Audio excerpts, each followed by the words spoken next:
Thank you for tuning in to another episode of my Veterans to Success podcast. You probably know by now, my mission is to help 1 million veterans and entrepreneur business owners achieve the dreams, goals, and aspirations they deserve. That is why I created the Veterans to Success podcast, because I get to interview guys, men and women, who want to share their fascinating stories with you about their time before, during and after their time in the military, so you can benefit and overcome your challenges. So sit back, relax, and get ready to be mesmerized, astounded, and entertained.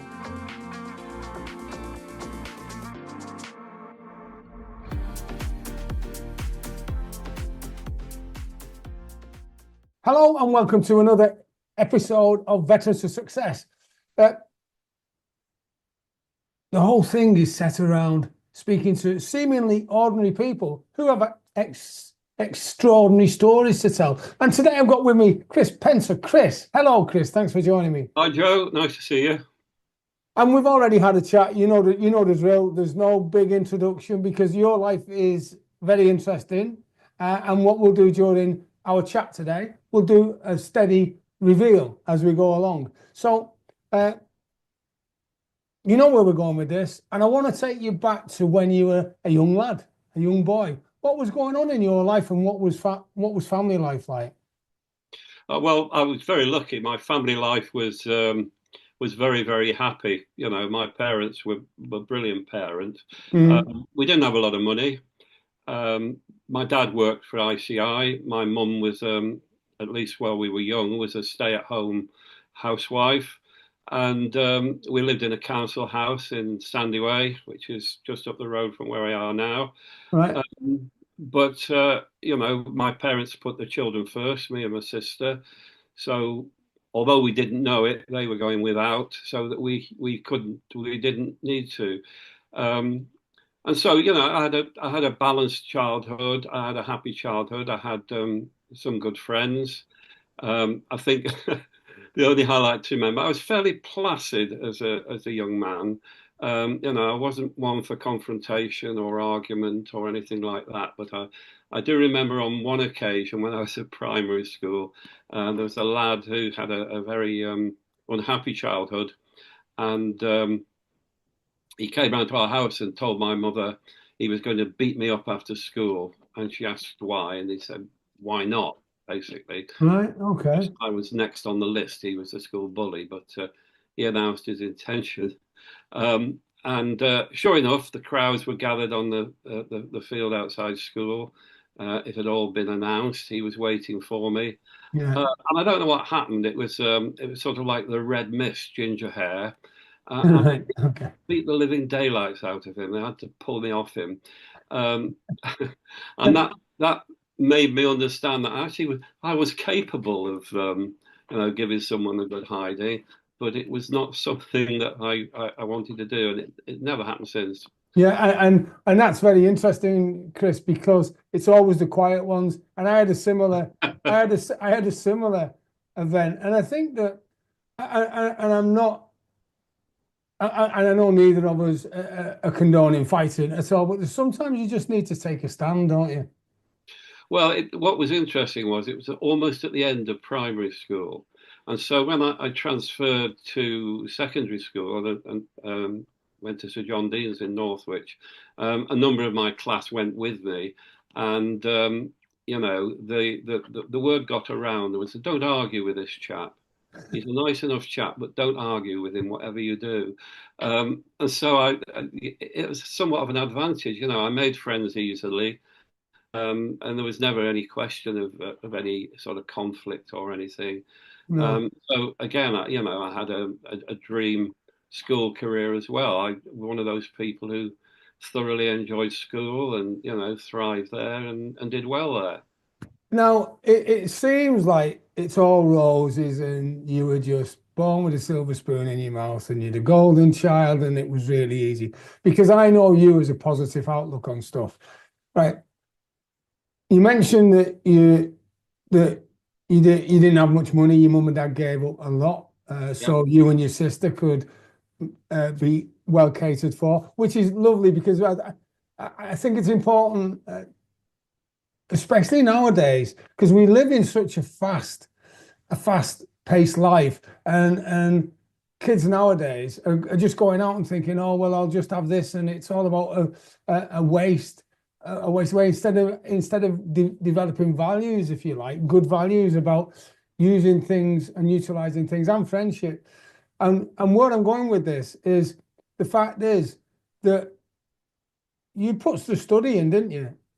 Like you had a good school life, but it was about, were I suppose, a pivotal point, because I know when I was being bullied, then you'd wake up and it was the big build up to the fight in the park, right? That was mine, and then Joe O'Connor's going to get hammered, and it didn't actually turn out like that. And without going into detail, it just didn't. And it's about that pivotal point, something in your life, and it may not be a fight, might it? It might just be a realization that, hey, I've got to get stuck into this education to make sure that I do well. Does that make sense? I think that was true, but I wasn't a swot by any means. No. You know, I managed to have lots of outside activities as well. I was very into drama, and that leads on to my next chapter in a way. So I was a member of the Mid Cheshire Operatic Society. I used to have leading roles with them. I discovered I could sing. I was in the Sandyway Players. I was in the Harlequin Players, involved with straight drama. And I played some sport. I played rugby, and I did quite a bit of rowing. So I was a busy boy. Yeah. But you know, that was just me. I sit back now and think, where the hell did I get all the energy to do that?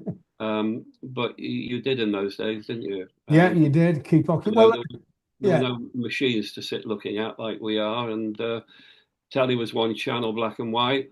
So you did other stuff. yeah. It was always interesting watching a game of snooker, wasn't it? Yeah, yeah, The, absolutely.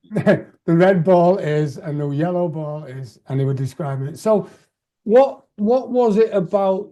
Right. So you leave St. John Dean's College. Where are you going then in your life? What's happening? Well, I was the first person in my family to go to university. So I went to university in Nottingham, but before doing that, my dad had said to me, I'd said to him for years, I'm going to be a famous actor. I want to be an actor. And I was intent on leaving school at 16 and going to try and learn to tread the boards somewhere. But very sensibly, he said to me, stay at school, get your A levels, and then, you know, if you want to do that, I won't make a fuss about it. So when I left school, I actually went and was very fortunate and got work in the theatre at Nottingham Playhouse, which at that time was a theatre that was, you know, the rep theatre in England, the best Oh, wow. rep theatre in England.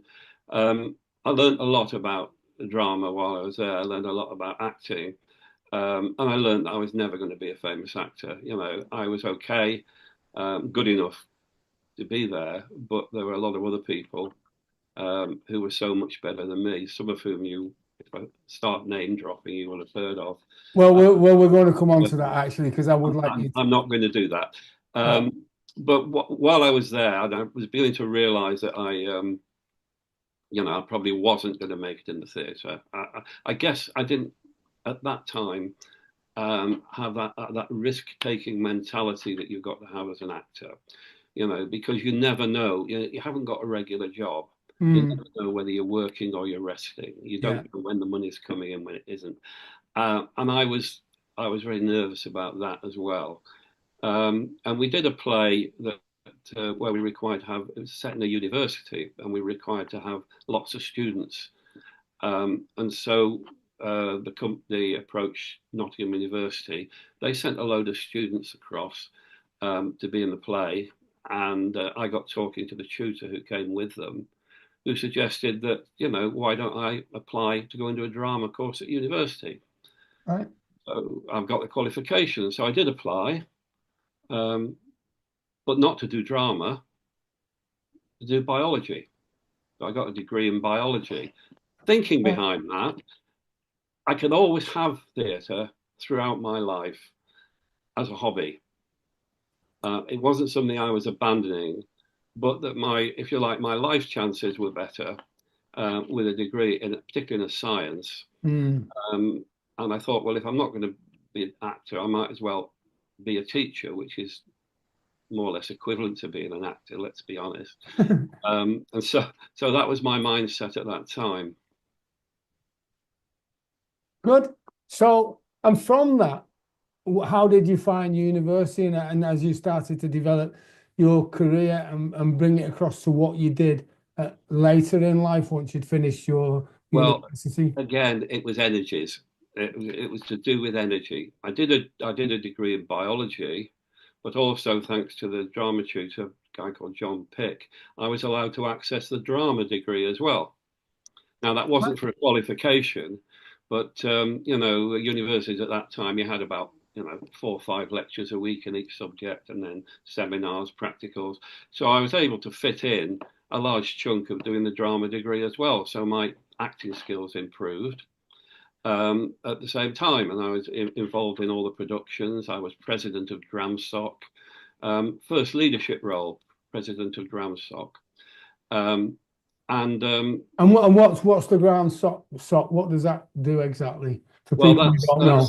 that's a society in the place that determines what plays should be done that season, Right. evaluates the directors, and then basically produces the plays, puts the money there, makes sure the venues are available, all of that sort of stuff. So you're learning the full shebang, are you? Everything I'm loving from it. I'm loving it, and yeah. that air of mystery as well that goes with having been in the theatre. And I was still doing part-time work at the Playhouse, so I was able to afford a car. So also there were lots of girls in Nottingham at the time, so I cut quite a. I say it myself, but seemed to cut quite a glamorous and mysterious figure. So chatting up the birds was also fairly straightforward, despite my appearance. I was a bit handsomer then than I am now. Not much, but a bit. So I again had a jolly good time at university, put it that way. And I decided I wanted to be a teacher, so I did a postgraduate teaching qualification. It took me 4 years. And then I went and got my first job. And I'm pretty sure that I got that first job partly because of my acting abilities. Because several things I learned to do there. I learned to understand and control nonverbal communication, both my own and to read others. And in an interview situation, that's quite a powerful tool to have. It stood me in good stead for quite a lot of interviews. Also, I had a certain sort of presence and so on. So I basically I didn't expect to, but I got the first job I applied to, which was at an independent school in Loughborough Grammar School. Right. So I started there as a biology teacher. Loved it. But one of the things that, like most independent public schools do, it had a combined cadet force. And I was really rather attracted by this, and they had a vacancy for someone to come to join the section as an RAF officer. So it was while I was at Loughborough, I went through the selection process for that, did my basic training at RAF Newton, and became a VR officer, pilot officer, and I had responsibility for working in training the cadets that we had. That was, if you like, a main part of the role. I wasn't the only RAF officer. We had a senior chap in the school who was a squadron leader. He got to squadron leader in the VR. And there was another guy as well who, like me, was a pilot officer. pardon me, but I also got involved. You obviously have to do, as a volunteer reserve, you have to do so many days a year. There was a minimum and the maximum. Yeah. And I enjoyed it so much, I decided to do the maximum. So I began to have lots of adventures. I became an RAF marksman um, with a rifle.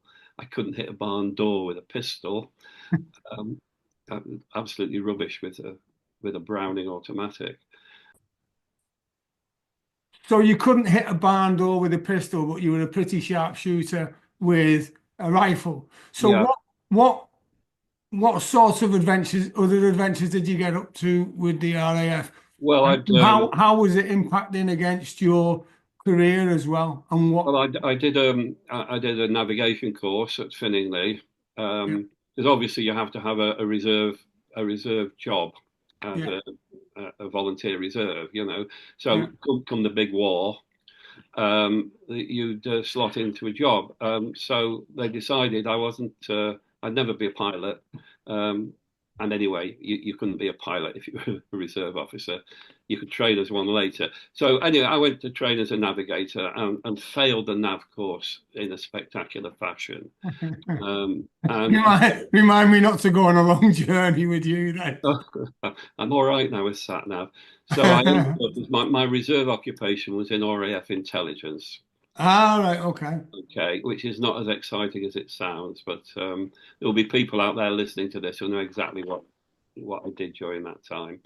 Um, and you know, I put a lot into it. We went on various training activities. I did a deployment in Germany. I went to Gibraltar, part of the NAV course.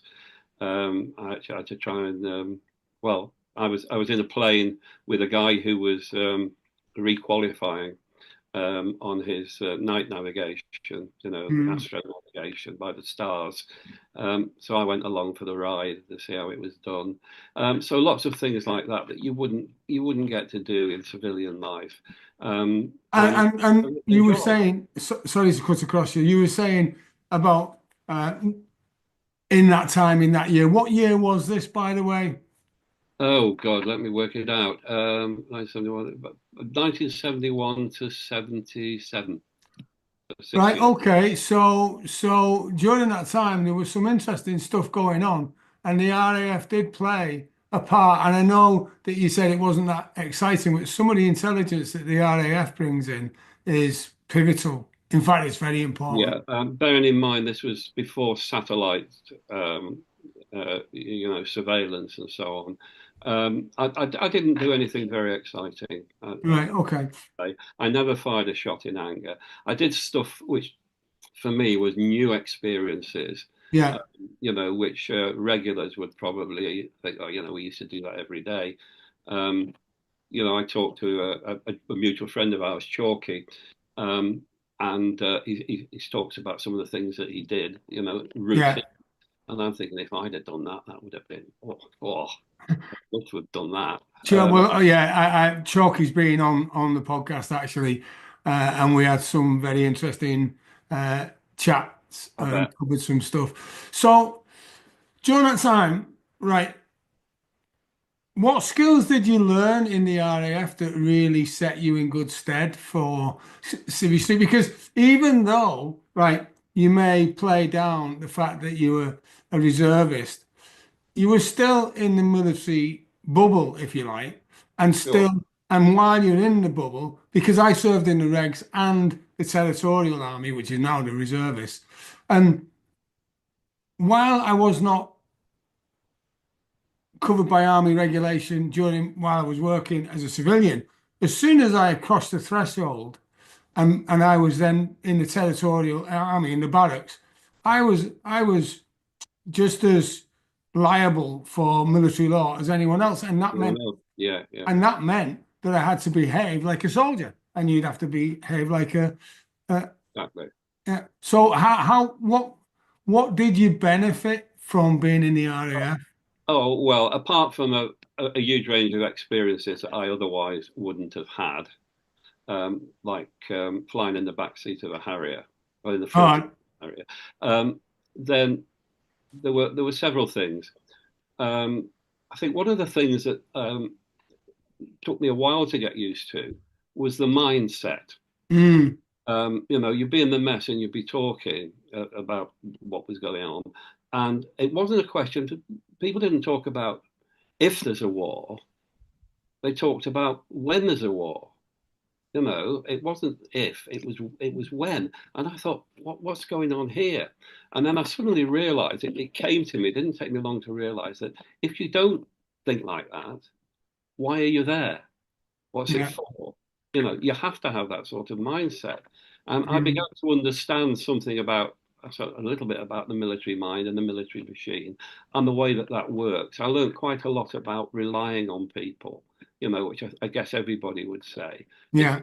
got to be a team because if it's not a team, you may end up in a circumstance where literally your lives are at stake. Never happened to me, Mm. but it could. So I learned about that. And the other thing I think I learned, got more confidence in, and began to realize I wasn't actually bad at, was that the whole business of leadership. And that comes on a bit later on in my career. But I began to understand. I mean, I got promoted, I made it to flying officer. And I got to the point where I had got chaps who were regulars. And it felt strange at first. And I was the boss in inverted commas. Yeah. Um, uh, but you find yourself responsible for other people's work. Yeah. And I began to see that I actually wasn't bad at that. I was good at motivating people Yeah. and working with them in a way that got them on task, kept them Yeah. going. And the reason I was particularly interested in having us chat together is because, like you said earlier, you touched on it. Probably as a reservist, people who are in the regs would think, well, we do that every day. The point. The point I was particularly interested in having you on the podcast, apart from the fact that we're good friends, is because you're coming at it from both sides of the coin, if you like. Because while Yeah, you were building your civilian career, you also were able to build your career in the RAF. And you can particularly identify quite succinctly how the RAF helped you with your confidence, your ability to lead. yeah, And because the purpose of this podcast, Veterans to Success, yeah, is to yeah, help guys who are going to get out the military, if they're not out already, or people who have recently got out, or maybe in business and been out a while. It's to help them recognize that, when the stuff hits the fan, there's actually just go back to ground zero, where go back to your last RV, where had leadership skills, you had integrity, and all the other stuff. Does that make sense? yeah, yeah. But the other thing I think it's about, and again, this started really with what I was doing in the RAF, was to have the courage to take responsibility. Mm, yeah, Now that, and I use those words deliberately, to take responsibility, to be where the buck stops when the shit hits the fan, yeah, takes courage. it You does. know, in my career, I've seen many, many people do whatever they can to avoid taking responsibility. Yeah, And at the yeah, end of the day, somebody's got to. And if you are responsible, then you should take that responsibility. But the other thing, and this is, I guess, quite a long way away from the military in one sense, but it taught me. It started to occur to me then is that ideally what you want in any sort of organization or structure is a no blame culture. mm, How do you achieve that? Well, I found out through experience that the way towards that is not to sort of say, okay, this has gone wrong. What's happened? Who's to blame? It's actually to say, okay, this has gone wrong. What's happened? How can we learn from that? yeah, And the minute you do that, the minute you change that mindset, you begin to move towards it where a situation where you're actually concentrating on putting things right as opposed to putting someone in the corner and a dunce's hat on them, Yeah, yeah, yeah. which is not good for morale. No, You know, when you single someone out, because I always find it interesting that, and you being a teacher, if there's someone not doing well, then as a teacher, and a teacher can be a parent as well, because yeah, education starts at home, usually are. which often it doesn't. Whenever there's an issue, well, I always look at, because when I've been teaching people, not in a teaching role per se, but I lecture at schools and colleges and universities occasionally about money and financial strategies. The thing is that if the child isn't learning, then you've got to look in the mirror sometimes as a teacher, haven't you, and take responsibility. Yeah, yeah, yeah. I mean, that's a multifaceted example. I could talk for 5 hours about that sort of situation relationship, Mm, but it wouldn't be entirely relevant to today. But you're absolutely right. Yes, you've got to actually look at cause and effect.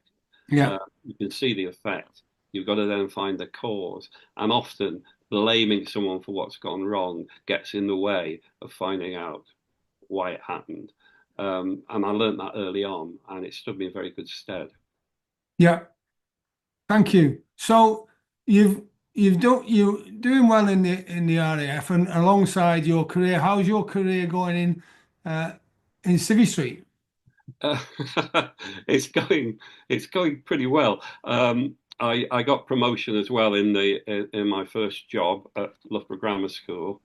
Um, but it was a situation there. Public schools are very much like this. Is that any sort of major promotion? If I wanted to be head of department, I'd have to wait for dead man's shoes. Yeah, And as it happened, the guy who my head of department was only 5 years older than me, and he saw his time out at the school. He only retired 10 years ago. So if right. I was sat there, I'd have still been waiting pretty much till my retirement. Um, so I was ambitious. I wanted to become a head of department. And the irony of it was, what attracted me was something called SCIA, which you probably heard of, the Service Children's Education Authority. Yeah, Um, and so I sent off an application to them. They run schools abroad for service children.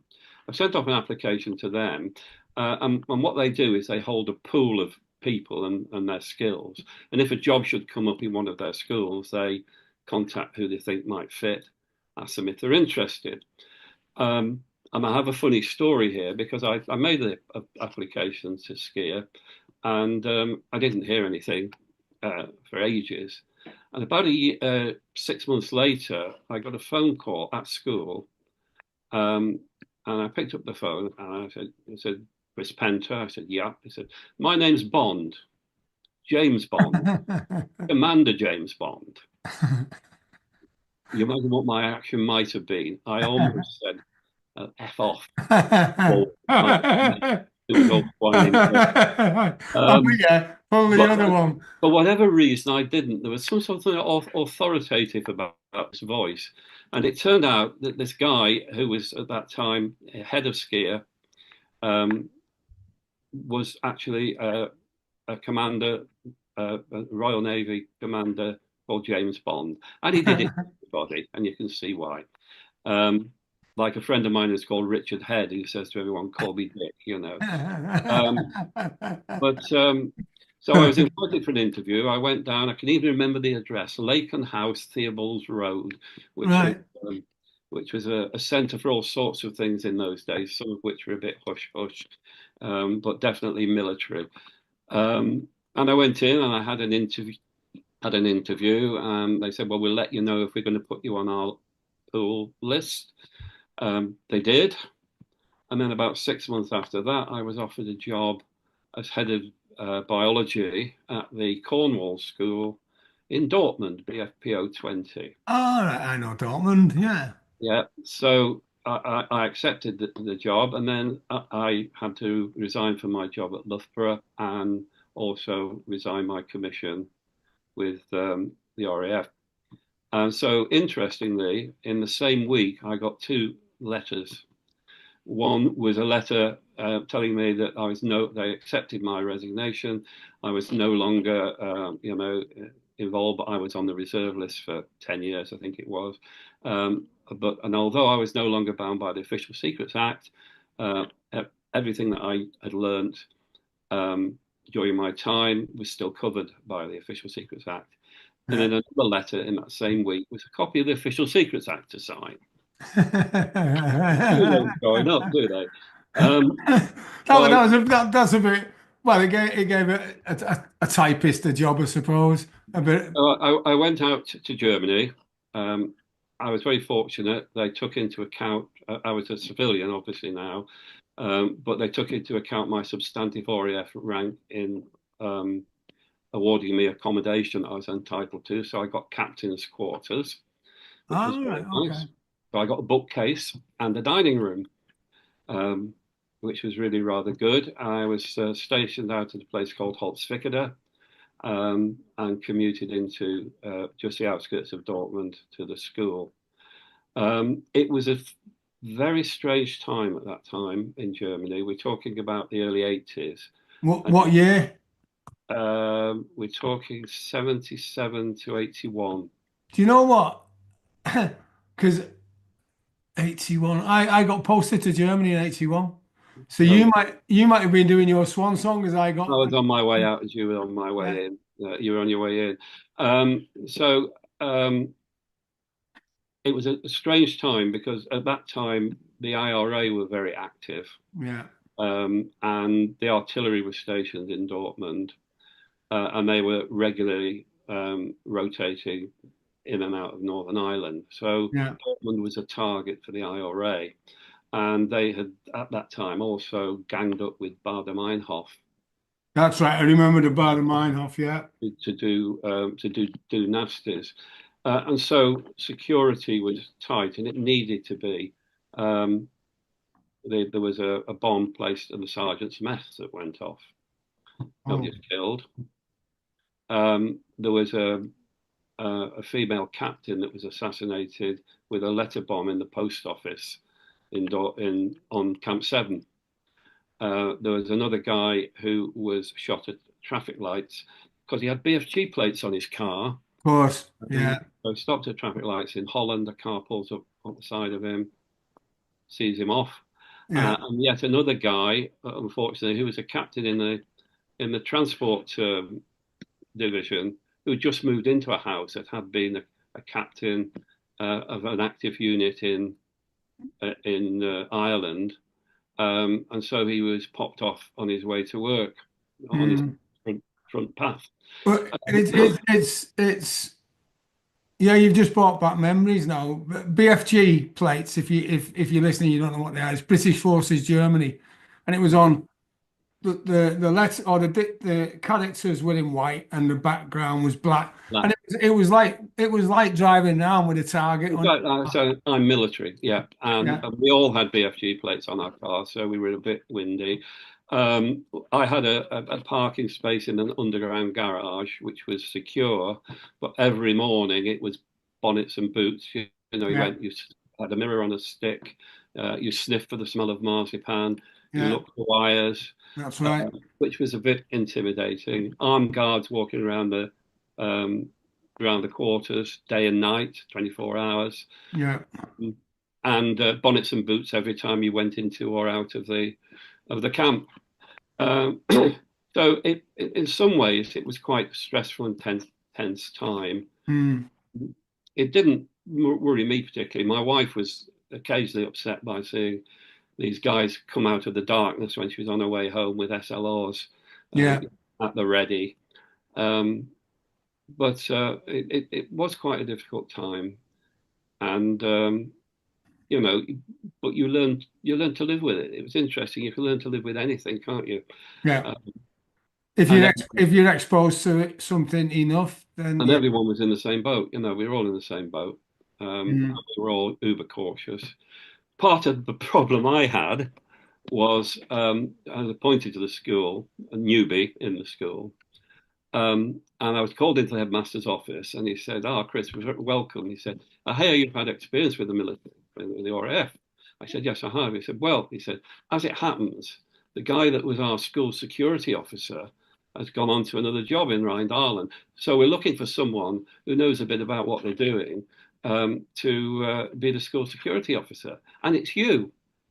And I said, "Well, what does that mean?" He said, "Well, if you see any suspicious packages around the school," he said, "you need to go and you know, to cautiously investigate them, and then cry havoc Yeah. if you think they're suspicious."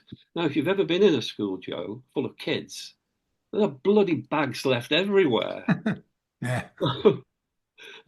We never had a suspicious package, but I had a number of brown underpant moments, I have to say.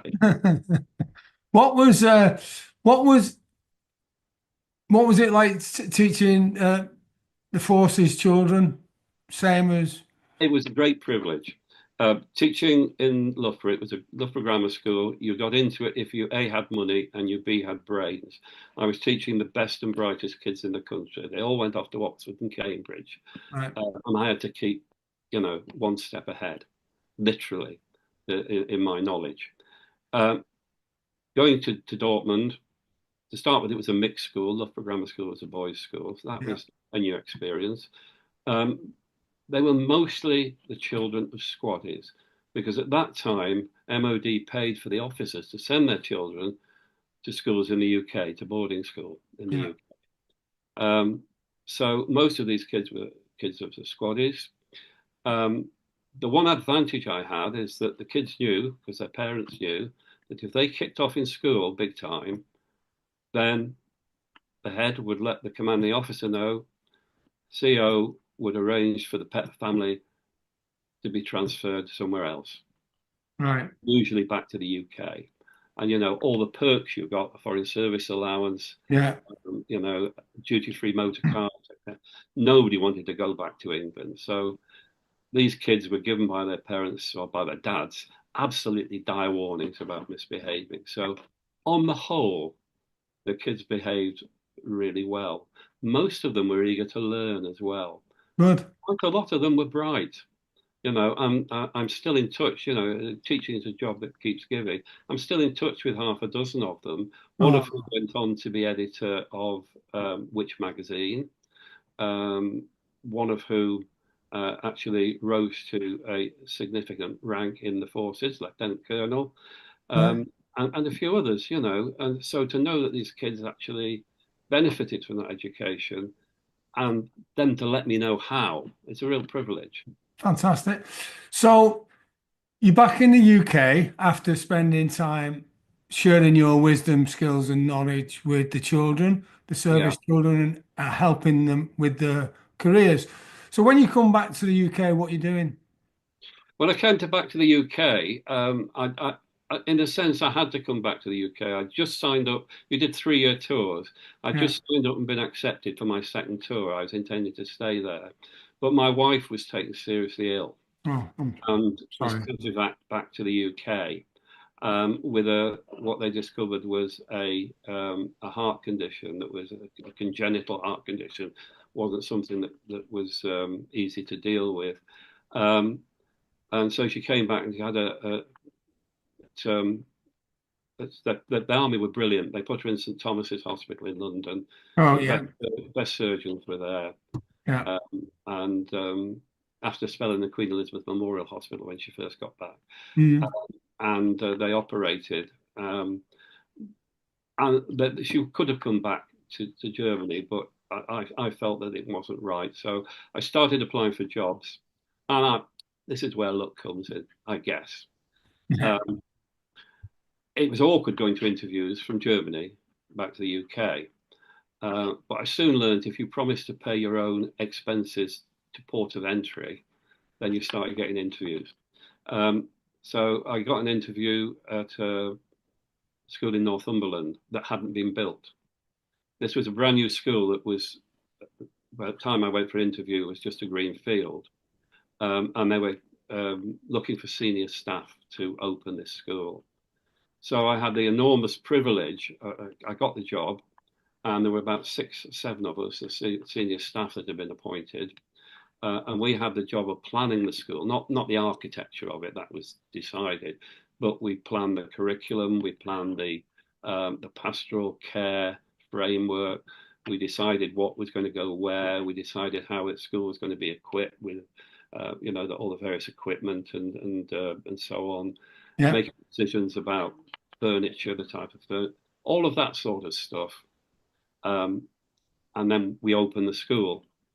And I had a brilliant job, which was obviously when you open a school new, and it was a 14 to 18 school mixed, because they had a middle school system. Then we got the 14-year-olds coming in, just 1 year group. And I had the job of taking that year group, dealing with them, molding them and everything, and then following them through and setting up the pastoral systems for each year as they went through. So I set up the pastoral system for them when they were in what would be, I suppose, year 13 now. Yeah. They moved to year 14. I set up the pastoral system. Year 15, I set up the systems and organised the examinations, the GCSEs and everything. And then I set up the first sixth form. Good. I was actually on the edge of innovating and introducing new stuff all the way through my career there. Fantastic. So when did you decide that you wanted to return back to the drama element of Chris Penter?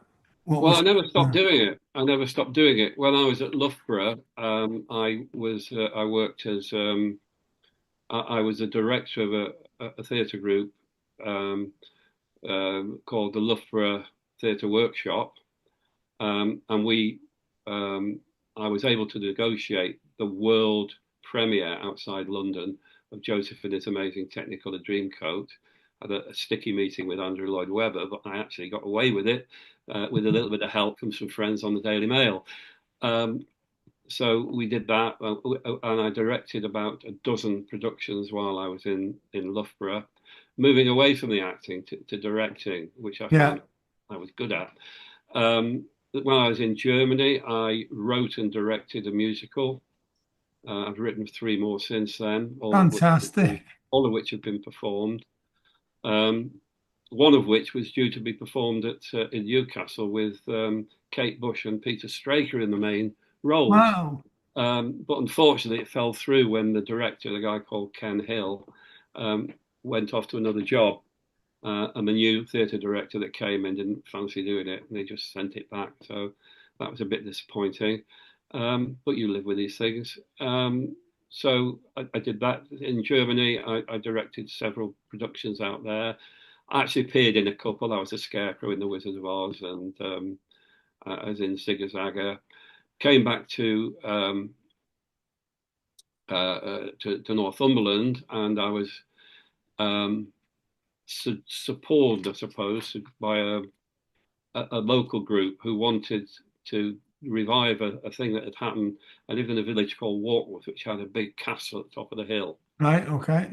It was Henry Percy's castle, Henry IV Part 1. Right. Okay. And they'd done a pageant in the castle, and they approached me. They heard about me somewhere from school, I suppose, and they wanted me to write. Would I care to write a script for it? So I wrote a script, and then I directed it with a cast of nearly 400 people, and we took over the whole castle, and we had audiences of about 1,000 people a night. And I worked with a producer called Roger Burgess from the BBC, and we made a documentary about it, which was shown first on BBC Two, then on BBC One, and then it won an award at the Cannes Television Festival, the Montreux Silver Rose, which I didn't get. BBC got that somewhere, I believe. You played a part. You played a part in it, or I played a part in it, yeah. very good. And you know, because I know you've achieved massive stuff, and you've just touched on some of the things as well. And during your time as a director, producer, and knowing the ins and outs of everything about creating a production and writing 3 musicals Flipping heck. Oh, and 10 pantomimes and 2 plays. 10 pantomimes. Yeah, It's behind you. 10 pantomimes, a nice little learner. Yeah. two plays. I mean, who did who that you would be happy to talk about, or even if you can't mention the names, how many roughly actors have you brought up through the ranks to be uh, in leading roles? Only, I think, in leading roles, only one, and I won't mention his name, No. but he's a northeasterner, and I was also an associate director when I was in Northeast of a company called Theatre North of the Tyne, which was basically the Northumberland, Durham, Cumbria Youth Theatre. Mm. And we used to direct productions and take them up to the Edinburgh Festival, perform at the Fringe. Yeah. And there are a number of those young people who've gone on to acting careers. I think probably only one that you will have heard of. Yeah. I won't mention his name. Um, one or two others as well. I mean, there have been four, one, two, three, four actresses or actors as they are now. Yeah, as they are now, yeah. Who have had regular roles in Coronation Street. I've had a guy who is always on the TV. You'd know his face, but you wouldn't know his name. But he makes most of his money out of doing voiceovers. Right, okay. He's a very talented mimic. And it's interesting. I get a Christmas card from him every year, and it's addressed to the Penter Mentor. Wow. He's in his 60s now. But every year he sends me this Christmas card and signs it Toad, because I directed him in a production. Well, I directed him in 2 productions. One was Rosencrantz and Guildenstern Are Dead. The other one was Toad of Toad Hall. Toad Hall, right. Toad. And I've got some interesting pictures of him in that role. So yeah, again, that's another thing that keeps on giving. You know, you do. Yeah. But I haven't got. I don't think I've got any massively famous people to my Well, name. the thing is that you've changed people's lives, and every time they get on stage, they change people's lives because people can escape when they go to see a production. Well, what is good is, I mean, I carried on even when I was ahead in Manchester. I still directed pantomimes and plays in school, and the number of kids who you see change when they start to get success and confidence, and the number of them now that are continuing working in amateur theatre and keep sending me, on Facebook. I keep getting photographs of them appearing in various things. Some of them semi-professionally as well. So that they started with me in school. And that's must give you a wonderful, warm feeling to recognize. It's a job that keeps giving, being a teacher. Yeah. So, what's the secret of your success, would you say? Sure, it's difficult. I mean, I think one of the things is either by good luck or good judgment, every job I've had has been the right job for me at the right time and has developed me. So I've been able to go from being a teacher of biology to being, for 15 years, head of an outstanding school that when I took it on was due for closure. Right. So over 15 years, I built it up both physically, 10 million quid worth investment I managed to attract to it, and also in terms of results, getting it to be the top school in the authority for results, and 3 Ofsted outstandings. And I think as I developed, I had good role models of leadership. Yeah. And I began to develop my own how shall I put, my own persona. Almost, it's almost like acting, except for 40 years. And I have the confidence to know I was a good leader, and that was particularly so at the school where I was head. I had loyalty from the staff because we went through a rough time. We were one of the first schools to opt out of local authority control. Right. And you know, it was dangerous for me. If I'd have lost that battle, I would have got the sack. The local authority told me that. Yeah. But my entire staff were behind me. They backed me up. Yes. So I had the loyalty, and I also got. It was interesting. Somehow, it's the same with the acting, with the directing. I could motivate people to do stuff, and don't ask me quite what the magic bullet for that is, but it worked. Maybe it was my enthusiasm. Maybe it was because what you see is what you get. There were no hidden agendas. In fact, I remember a union rep coming into me and saying once um, something, and I said, "Well, what you see is what you get." And she said, "No, you must have a hidden agenda." I said, "Look, there are no hidden agendas." He said, "There must be." He said, "It's just that they're so well hidden, I can't see them yet." And I suppose that's a doubtful mind. So really, what I'm getting from this is that because you mentioned that you were just lucky getting jobs because you like the jobs. The fact is that by the sounds of it, you would have had a few ups and downs to like the job, and at times you might have been really challenged. It's about consistency then, really just Yeah. sticking. I mean, none of the jobs were easy. No, Um, well, while I've asked that, how do you deal with failure when it doesn't go your way? well, the answer to that is really simple. You have your plan A, you have your plan B, and then you have your backup plan. So I always, I mean, I said early on that I was a bit risk averse. I've learned to be less risk averse. Um, Looking at my investment, you can see that. I've learned to be less risk averse, but I still um, always, when I take a risk, see an opportunity, take a risk, I always make sure I've got at least one backup plan. If that doesn't work, what do you do next? Yeah. Because And what benefits do you think because you touched on it before about role models, what benefits do you think having a good role model, coach, mentor is? oh, fantastic, fantastic. I mean, um, all the heads I had, bar one, um, were superb role models. Mm, They modelled leadership. They also modelled um, how to be concise, yeah, uh, clear, um, and how to de-escalate if escalation was a possibility. Um, and I something rubbed off from every one of them. I paid attention to them. I paid yeah. attention to what they were doing, That's a good price to pay, that attention. and I learned some of it. I learned explicitly, and some of it just rubbed off.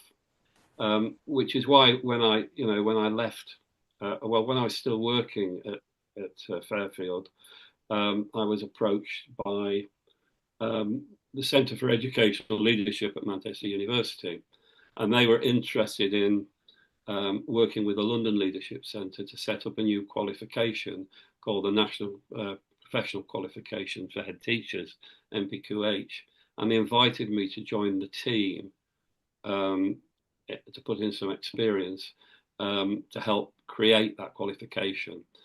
So I worked with them for 3 or 4 years. We Good. developed it, and at the same time, I actually did a postgraduate Right. qualification in international leadership consultancy, and became one of the first consultant leaders from the National Leadership College at Nottingham.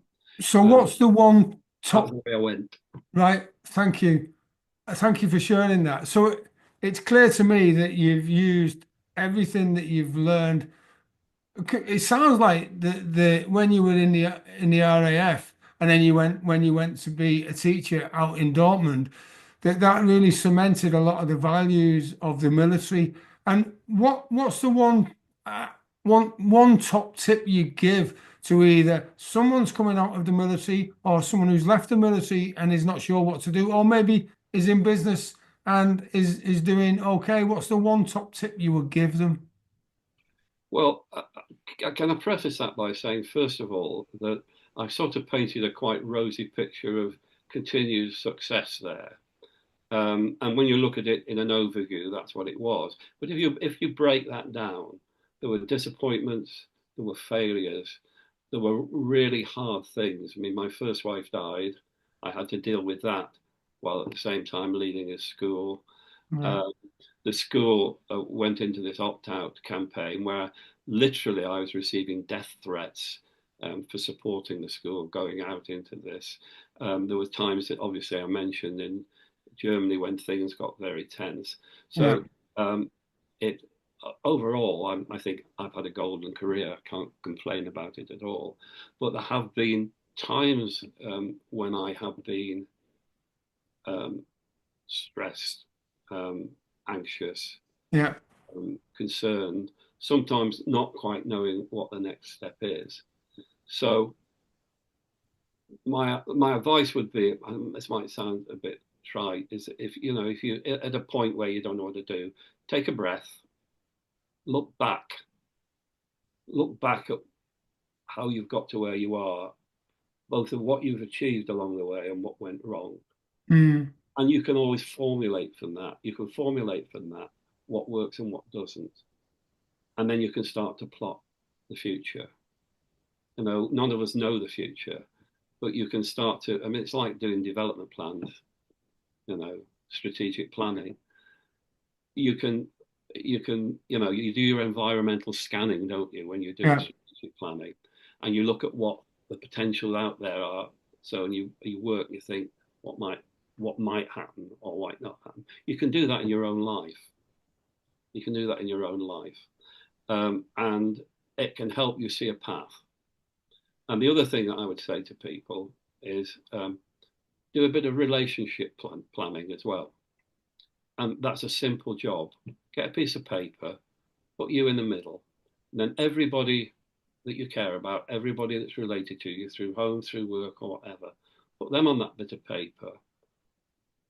The nearer you put them to you, the closer they are. The further away you put them, then the least close you are. And when you look at that, when you've done it, you can actually see where the help will come from. Yeah. And where that's a great tip, that. I like that. Where the blockers will be. And where sometimes the block to what's happening is, I mean, I did one once for school for a bit of fun, just to show people how to do it. And I did one, and it ended up that one of the caretakers ended up right at the edge of the paper. And I thought afterwards, bloody hell, I need to talk to Ernie more. I need to include him more. I need to find out, just because he's a caretaker. So you use the visual reference to identify who's outside the circle of influence, and then if you want to bring them in as well. Yeah, that's great. Yeah, exactly right. And who's in there that shouldn't be? It works yeah, both ways. yeah. Because I talk about that a lot when I'm when I'm coaching or mentoring. That sometimes your results are what your closest people around you, 5 friends are. So sometimes it's a case of actually saying bye-bye, isn't it? Sometimes, yeah. And I know it's painful at times, but that. Yes, I like that. Thank you very much, Chris. So we're coming towards the end now. How